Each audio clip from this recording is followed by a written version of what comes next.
প্রিয় দর্শক, আজ আমাদের বক্স অফিসের সেটে আজ অতিথি হিসেবে আছেন জনপ্রিয় এন্টি হিরো টাইগার রবি ভাই। Hello hello. এবং তার সঙ্গে আছেন দ্য গর্জিয়াস এবং জনপ্রিয় অভিনেত্রী শানি রায় শানু। কেমন আছেন আপনারা সবাই?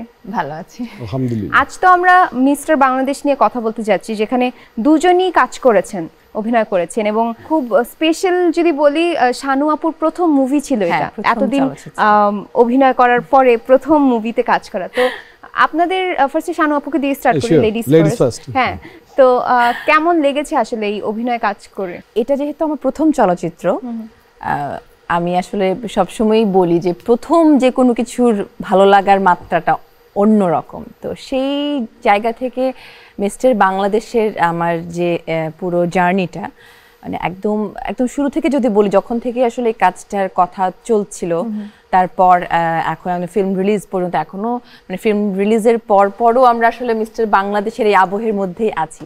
তো পুরো জার্নিটাই আমার জন্য অনেক বেশি স্পেশাল, কারণ এটা আমার প্রথম চলচ্চিত্র, প্রথম এক্সপিরিয়েন্স, ফিল্মের এক্সপিরিয়েন্স, সবকিছু মিলিয়ে। আর এক্সপিরিয়েন্সটাও অনেক বেশি মানে ভালো ছিল। সবকিছু মিলে টাইগার রবি ভাই আমার পাশেই আছেন, মানে আমরা পুরো মিস্টার বাংলাদেশ টিম যে এনথুজিয়াজম নিয়ে আসলে আমরা কাজটা করেছি। আর পুরো বাংলাদেশের কাছে আমরা যেহেতু এটা বাংলাদেশের ছবি হিসেবে আমরা রিপ্রেজেন্ট করতে চেয়েছি, একটা অন্যরকম একটা দেশপ্রেমের একটা ভালো লাগাও ছিল। একটু টাইগার রবি ভাইয়ের কাছে যাই, যে আপনি তো বেশ অনেক মুভি করেছেন, প্রায় আমরা যতটুকু জানি 15-20টার মতো মুভি অলরেডি করা হয়ে গেছে। তো এই মুভিটা ওই সবগুলো মুভির থেকে কোন জিনিসটা আলাদা করে এই মুভিটাকে? 15-20টা ছবির চেয়ে অবশ্যই এটার মধ্যে একটা আলাদা বৈশিষ্ট্য অবশ্যই আছে। বলতে পারেন যে জঙ্গিবাদের যে ইস্যুটা তৈরি হয়েছে, মিস্টার বাংলাদেশের গল্পটা ছিল সেই জঙ্গিবাদের মূলের এগেনস্ট বলা যাবে না, আবার এগেনস্ট, কিন্তু আসলে জঙ্গিবাদ সৃষ্টিটা কোথায় হয়? সচেতনতা। কারণ আমাদের এখানে যারা, আমরা তো বাংলাদেশে ম্যাক্সিমামই বলতে পারেন মুসলিম অধ্যুষিত, প্রায় 90% মুসলমান। তো এই দেশে এবং এদের বেশিরভাগই কিন্তু ধর্মপরায়ণ। হ্যাঁ, তো এই ধর্মটার আপনার যেটাকে বলে হচ্ছে ইমোশনাল ব্ল্যাকমেলের মাধ্যমে কিভাবে জঙ্গিতে কনভার্ট বা ডাইভার্ট করে একটা শ্রেণী, স্বার্থবাদী শ্রেণী, সেই শ্রেণীটা দেশেও থাকতে পারে, সেই শ্রেণীটা বিদেশি শক্তিও হতে পারে। এই গল্পটার মূল বিষয়বস্তু ছিল সেটা যে ম্যাসিভ পিপলের কাছে একটা মেসেজ পাঠানো যে জঙ্গিবাদ, আসলে ইসলাম তো জঙ্গিবাদ সমর্থন করেই না, ঠিক আছে? নিরপরাধ মানুষকে ইসলাম হত্যা করতে তো বলেই না, অন্য কোনো ধর্মই বলে না, বাট ইসলামটাকেই আসলে ওরা মূল টার্গেট করে জঙ্গিবাদরা। এইটাই জঙ্গিবাদের মূল গল্প। এবং আমরা আসলে প্রতিটা মানুষ আমাদের জায়গা থেকে, আমাদের শিল্পকর্মের মাধ্যমে আসলে সেই সচেতনতা সৃষ্টি করাটাই আমার মনে হয় যে খুব বড় একটা দায়িত্ব। অবশ্যই। এবং এই যে এই মুভিতে খলনায়কের ক্যারেক্টার, এন্টি হিরোর ক্যারেক্টার করেছেন, তো আমার একটু জানতে ইচ্ছে করে যে এই যে অনেক মুভিতে, কিন্তু বেশিরভাগ মুভিতে আমরা কিন্তু খলনায়কের ক্যারেক্টার বা এন্টি হিরো ক্যারেক্টার দেখি, তো এটা কি বাস্তব জীবনে কি কোনো বিড়ম্বনার সৃষ্টি হয়, যে মানুষ অ্যাজিউম করে নেয় যে না, এই লোকটা বোধহয় ওরকমই বাস্তব জীবনে, এরকম কি কখনো হয়েছে? এটা যে আমার জন্য যে আসলে কত করুণ একটা অভিজ্ঞতা, কারণ আমি আমার বাস্তব জীবনে দেখতে হয়তো বা আমি ভিলেনের মতো পর্দায়, বাস্তব জীবনে আসলে ভালোভাবে দেখলে লক্ষ্য করবেন যে আমি আসলে ভিলেনের মতো না, কিছু তো নাই, কিছু তো ব্যাপার আছে। হ্যাঁ, ধন্যবাদ তোমাকে শানু। হ্যাঁ, বাট যখনই আমাকে নায়ক হিসেবে আনতে চাবে কেউ, তখন তোমরাও আমার সাথে কাজ করবে না যে সে তো ভিলেন। আসলে মূল জায়গাটা কিন্তু অভিনেতাই, সবাই কিন্তু আমরা অভিনেতাই, আমরা অভিনয়টা করি, যে চরিত্রটা আমরা আসলে ফুটিয়ে তুলতে চাই সেই চরিত্রটাই আমরা করি। তার মানে এই না তো যে আমরা আসলে ওই মানুষটির মতো। হ্যাঁ, বাস্তব। এই মুভিটাতে দুজনের ক্যারেক্টার সম্পর্কে একটু জানবো, কি ধরনের ক্যারেক্টারে দেখা যাবে? এখানে আমার রোলটি হচ্ছে যে মিস্টার বাংলাদেশ যে চরিত্রটি, যে মানুষটি তার পরিবারকে হারিয়ে এই জঙ্গিবাদের কারণে মিস্টার বাংলাদেশ হয়ে উঠেছে ধীরে ধীরে, সেই মানুষটির ভালোবাসার মানুষটির চরিত্রটি আমি অভিনয় করেছি। আমার চরিত্রের নাম ছিল কুমু। এবার যদি সামনের ব্যস্ততা নিয়ে যদি একটু কোয়েশ্চেন করি, যে কি কি কাজ সামনে আসতে যাচ্ছে, যদি একটু অল্প করে বলা যায়। অনেকগুলো টিভি সিরিজের কাজ এমনিতেও আগে থেকেও চলছিল, সেগুলোর কাজ সামনে হাতে আছে। তার মধ্যে একক নাটকের আর আরেকটা ফিল্মের কথা হচ্ছে। আশা করছি খুবই ভিন্নধর্মী একটি চরিত্রে নিজেকে আবার একটু চেষ্টা করব একটা অভিনয়ের জায়গায়। এবং ভাইয়ার কাছে যদি জানতে চাই কি কি ফিল্ম আসছে সামনে? খুব বেশি সংখ্যা না, তবে ওই লিস্ট আছে বেশ বড়, কিন্তু ওগুলো হবে না, কারণ এখানে প্রায় সময় ছবির অনেক মিটিং টিটিং হয়, দিন শেষে ওগুলো আলোর মুখ দেখে না। তো 2-4টা ছবি মোটামুটি কনফার্ম হচ্ছে, এগুলো আসলে আসলে আপনারাও জানতে পারবেন, তখন বলবো। তবে আমি এরপরে হয়তোবা প্রথম ছবি তো আসছি যেখানে পজিটিভ ক্যারেক্টার করব। আচ্ছা, অনেকদিন চেষ্টা ছিল, এখন দেখা যাক কি হয়। একটা ক্যারেক্টারের ডেপথ খুব কম থাকে, বিশেষ করে এন্টি হিরো যে ক্যারেক্টারগুলো থাকে পুরোটাই একদম দেখা যাচ্ছে নেগেটিভ রোল দেখানো হচ্ছে। তো আপনার কি মনে হয় যে বাংলাদেশের চলচ্চিত্রের কোন কোন দিকগুলো আরো বেটার করা উচিত ভালো করার জন্য? বাংলাদেশের চলচ্চিত্রে আমার দৃষ্টিতে আমার কাছে মনে হয় সবচেয়ে দুর্বল জায়গা হচ্ছে গল্প। এখানে গল্পর চুজিং যে ব্যাপারটা, এটা খুবই বাজে অবস্থা, এবং আমরা তো এখন নকলের প্রতি দুর্বল, খুব সহজেই অনেক কিছু করা যায়। কিন্তু আপনার টেকনোলজির এই যুগে, অনেক আগে 80 দশক 90 দশকে কিন্তু আমরা জানতাম না কলকাতা বা বোম্বেতে কি ছবি রিলিজ পাচ্ছে, এখন ওয়ার্ল্ড ওয়াইডের খবর জানে ছেলেপেলেরা।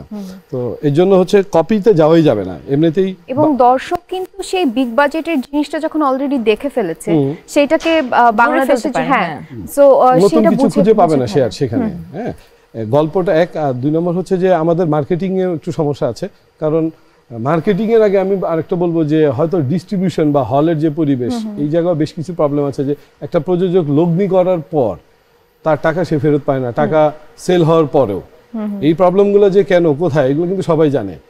অ্যাজ আর্টিস্ট হিসেবে আমরা বলবো না, এটা যারা প্রযোজক বা ডিরেক্টর লেভেল আছে। হলের পরিবেশটা খুব ইম্পর্টেন্ট আমার কাছে মনে হয়, কারণ এখন আমরা মিস্টার বাংলাদেশের কারণে যে মানে বিভিন্ন জেলা শহরগুলোতে যে হলগুলোতে মানে গিয়েছে ফিল্মটি, অনেক দর্শক মানে আমার কাছের মানুষজন, আত্মীয় স্বজন বা বন্ধু বান্ধব শুভাকাঙ্ক্ষী যারা আছেন, অনেকেই বলছেন হলের যে পরিবেশ, এই পরিবেশের মানে গিয়ে আসলে দেখার মতো অবস্থা নেই। বলে আত্মীয় স্বজন বা ফ্রেন্ডদেরকে যে বলবেন যে দেখিস, তখন বলে এই হলে তো যাওয়া সম্ভব না। হাতে গোনা কিছু আমরা হয়তো থিয়েটারের কথা বলতে পারি যে এই থিয়েটারগুলো দেখার মতো। সেক্ষেত্রে আসলে হলের পরিবেশটা মানে হল মালিকদেরই এগিয়ে আসতে হবে। দেখেন, বিনোদন না থাকার কারণে দেশে এখন ফাস্ট ফুড রেস্টুরেন্টের অভাব নাই। রেস্টুরেন্ট বেশি থাকার কারণে সবাই কোলেস্টেরল আর হার্ট অ্যাটাকে আক্রান্ত। সবকিছু আমার কাছে মনে হয় এটা সম্মিলিত একটা প্রয়াস, মানে শুধু আসলে একজনের এগিয়ে আসলে হবে না, আর হল মালিকদের এগিয়ে আসতে হবে, সবকিছু মিলে। দর্শকদেরও কিন্তু এখন একটা, আমি তো বলি যে দর্শকদের একটা অনেক গুরুত্বপূর্ণ ভূমিকা আছে এখন ফিল্ম ইন্ডাস্ট্রিকে বাঁচিয়ে রাখার জন্য। এর আগেও যারা আমাদের এই বক্স অফিসে গেস্ট হিসেবে এসেছেন তারা সবসময় একটা কমপ্লেইন করেছে প্রমোশনের ব্যাপারটা নিয়ে, যে খুব ভালো একটা ফিল্ম হচ্ছে, হয়তো দেখার পরিবেশটাও আছে, কিছু হল যেহেতু আছে আমাদের, সো সেখানে আসলে আমরা দর্শকদের জানাতেই পারছি না যে অ্যাকচুয়ালি এরকম একটা ফিল্ম এক্সিস্ট করে। তো সেই ক্ষেত্রে কি মানে বাজেটটা বাড়ানো উচিত না, বা কি করা উচিত এই প্রমোশনের ক্ষেত্রে? হ্যাঁ, প্রমোশনটা খুব ইম্পর্টেন্ট। আমরা সবাই আসলে সাধুবাদ জানাতেই হবে প্রযোজক হিসেবে দেবীর জয়া আহসান, জয়া আপু যেভাবে আসলে প্রমোশন প্ল্যানিং করেছেন, অন্তত দর্শকদের কাছে পৌঁছে দিয়েছেন যে দেবী নামে একটা সিনেমা আসছে। ভালো লাগা না লাগা পরে আসবে, সেটা তো হলে গিয়ে দর্শকরা বিচার করবেন। প্রমোশনের জায়গাটা যদি ঠিকঠাক করতে হয় তাহলে মিডিয়াকে খুব আন্তরিক হতে হবে। এখন দেখা গেল যে আমি একটা চলচ্চিত্র করলাম, সেই চলচ্চিত্র যার, তার সাথে মিডিয়ার ভালো একটা রিলেশন আছে, ভালো একটা চেইন আছে, তারা সবাই মিলে তাকে সহযোগিতা করলো। শানু একটা চলচ্চিত্র করলো, তার ওই চেইনটা নাই, সে আর ওই প্রমোশনটা পাচ্ছে না। এই ধরনের ব্যাপারও হয়, কিন্তু এটা কিন্তু দৃষ্টিভঙ্গির কারণে না, জাস্ট ওই যে চেইন এন্ড রিলেশন গ্যাপের কারণে হয়ে যায়। তো এগুলো হচ্ছে কি, সবার আন্তরিকতা বাড়াতে হবে এবং গবেষণাটা বাড়াতে হবে, আমাদের মিডিয়া সাংবাদিকতাতে রাশটা বাড়াতে হবে। কার ছবির প্ল্যান চলতেছে, কার ছবি রিলিজ হচ্ছে, বাংলাদেশ মিস্টার বাংলাদেশ চলে যাওয়ার পরেও 2 মাস পরেও কিন্তু তার প্রমোশন হতে পারে। কারণ এখন সিনেমা হলের বাইরে গিয়ে আরো অনেকগুলো মাধ্যম আছে, যেসব মাধ্যমে কিন্তু মার্কেটিং এর মাধ্যমে আবার কিছু রিকভারি পেতে পারে প্রডিউসার, আলোচনা আসতে পারে ছবি। তো ওই যে 7 দিন শেষ, সাংবাদিক ভাইরাও হয়তো মনে করেন আমাদের এটার দায়িত্ব শেষ, আমরা আর্টিস্টরাও তাই মনে করি, সিনেমা নিয়ে তারপরে সবাই এবং প্রযোজক বেচারা ক্ষতিগ্রস্ত হয়ে যায়, দিন শেষে আমরা সবাই ক্ষতিগ্রস্ত হচ্ছি। প্রযোজক ক্ষতিগ্রস্ত হলে তো আসলে দেখা গেল যে পরে একটা পরবর্তীতে আরেকটা ফিল্ম করার আগ্রহটা হারিয়ে ফেলছেন। তো সেই জায়গাটা আমাদের সবাইকে আসলে এগিয়ে আসতে হবে, মূল কথা হচ্ছে এটাই। আর প্রমোশনটা খুব ইম্পর্টেন্ট, এবং আশা করব যে সিনেমা আরো বেশি উন্নত হবে, আমরা আরো বেশি বেশি ভালো ভালো সিনেমা দেখতে পারবো। এবং আপনাদের দুজনকে আজকে বক্স অফিসে আসার জন্য অনেক অনেক ধন্যবাদ। অনেক অনেক ধন্যবাদ আপনাদের। দর্শক, এই ছিল আমাদের আজকের বক্স অফিস। আগামী পর্বে আবারও দেখা হয়ে যাবে নতুন কোনো তারকা নিয়ে এবং নতুন নতুন সিনেমা নিয়ে।